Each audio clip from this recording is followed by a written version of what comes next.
मेरी बहन के नंबर हमेशा अजीब तरीके से आते थे। मैंने 580 अंक लाए तो उसने 590। मैं 600 पर पहुंचा तो वह सीधे 6 टन्स पर। उसके नंबर हमेशा मुझसे ठीक 10 अंक ज्यादा होते थे। लेकिन जिस दिन मैंने एक परीक्षा छोड़ दी उसी दिन उसके नंबर बुरी तरह गिर गए। तभी मेरी थ्योरी सच साबित हुई। उस दिन के बाद मैंने एक पागलपन भरी योजना बनाई। अगर मैं गांव में 740 से ऊपर स्कोर करूं तो उसका स्कोर कैसा होगा। इसलिए गांव से पहले मैं हर दिन पढ़ाई में डूब गया। वहीं मेरी बहन झांग मुयाओ पूरी तरह निश्चिंत थी। उसे लगता था कि जब तक मैं हूं उसे किसी बात की चिंता नहीं करनी चाहिए। उसने पढ़ाई लगभग छोड़ दी और दोस्तों के साथ घूमने फिरने लगी। जब भी टीचर या हमारे माता पिता उसे डांटते वह चिढ़कर कहती, बार बार मत टोको मुझे, मैं फिर भी गांव में सबसे ऊपर आऊंगी। और मैंने उसे निराश नहीं किया। हर मॉक एग्जाम में मैंने उसे पूरे ग्रेड में नंबर 1 बनाए रखा। उसे सच में लगने लगा था कि जीत उसकी पक्की है।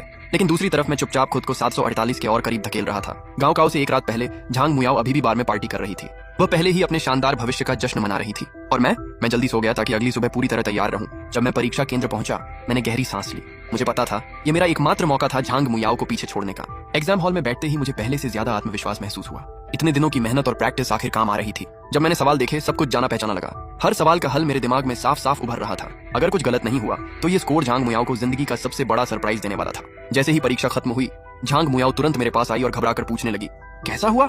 मैं मुस्कुराया, बहुत बढ़िया, पहले से भी बेहतर। लगता है इस बार प्रांत का टॉपर मैं ही हूँ।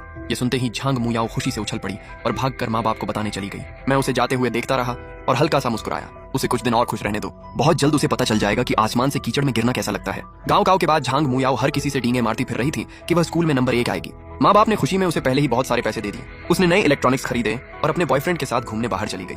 लेकिन जब मैंने दादा दादी से मिलने गांव जाने के लिए पैसे मांगे तो उन्होंने साफ मना कर दिया। कोई छुट्टी थोड़ी है, बेकार में पैसे उड़ाना बंद करो। वे मुझे 1 रुपया देने को तैयार नहीं थे, लेकिन झांग मुयाओ पर खुलकर पैसे लुटा रहे थे। उसी पल मैंने अपने माता पिता से उम्मीद छोड़ दी। फिर मैंने छोटे मोटे काम करने शुरू किए और धीरे धीरे सफर के लिए पैसे बचा लिए। जिस दिन गांव के रिजल्ट आने थे उसी दिन झांग मुयाओ का 18वां जन्मदिन भी था। उसने सारे रिश्तेदारों और दोस्तों को बुलाकर एक शानदार पार्टी रखी ताकि सब उसके टॉप पर पहुंचने का गवाह बन सकें। पार्टी में रिश्तेदार और पापा के सहकर्मी लगातार तारीफें कर रहे थे। वाह, तुम्हारे बच्चे तो कमाल निकले, पापा हंसते हुए बोले।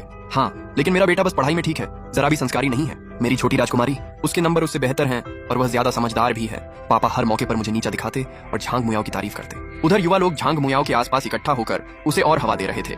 मुयाओ, तुम्हारे पास तो सब कुछ है। एक तरफ त्सिंगहुआ या पेकिंग यूनिवर्सिटी का एडमिशन और दूसरी तरफ अमीर और हैंडसम बॉयफ्रेंड। तुम तो जिंदगी जीत चुकी हो। दीदी, रिजल्ट कब आएगा, हम लाइव देखना चाहते हैं। झांग मुयाओ सबके बीच खड़ी पूरी चमक रही थी। वह बोली, आराम से, अगर कोई प्रांत में टॉप करता है तो त्सिंगहुआ और पेकिंग यूनिवर्सिटी वाले खुद फोन करके लड़ते हैं। और तभी सचमुच एक फोन बजा, लेकिन वह उसका नहीं, मेरा था। सब लोग हैरान रह गए और मैं एक के बाद एक एडमिशन कॉल उठाने लगा। त्सिंगहुआ, पेकिंग यूनिवर्सिटी, यहाँ तक कि हांगकांग यूनिवर्सिटी भी। मैं शांति से जवाब देता रहा, जबकि ये यूनिवर्सिटियां मुझे भर्ती करने के लिए बड़े बड़े इनाम ऑफर कर रही थीं।